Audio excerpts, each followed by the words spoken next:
Madame le Premier ministre, on va parler à présent de l'ancien président, votre ancien collaborateur.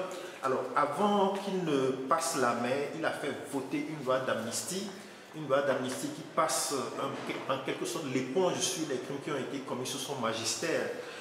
Alors, le nouveau leadership avec le président Diomaye Faye prévoit d'abroger cette loi-là. Les parents des victimes vont avoir une justice. Mais il se trouve que c'est également à la faveur de cette loi que le président Diomaye Faye et le Premier ministre Ousmane Sonko sont sortis de prison et que Diomaye Faye a concouru à la dernière présidentielle et qu'il est élu.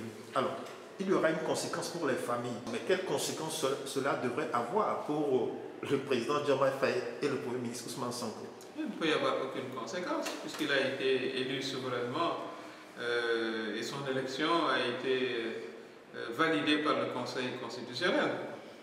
Une loi, elle peut être amendée, elle peut être modifiée, tout simplement. C'est des processus prévus par la loi. Mais ce qui importe le plus, c'est que ces familles, on parle de 80 victimes, qu'elles aient accès à la justice. C'est ça le plus important. Qu'on sache ce qui s'est passé, qui a donné les ordres, qui étaient les exécutants. Je pense que ça, c'est le minimum qu'on puisse demander dans une société démocratique. C'est comme ça qu'il faut le voir. Donc, cette loi peut être modifiée, amendée, et c'est comme ça qu'il faut le voir. Donc je crois que mettre sur le même plateau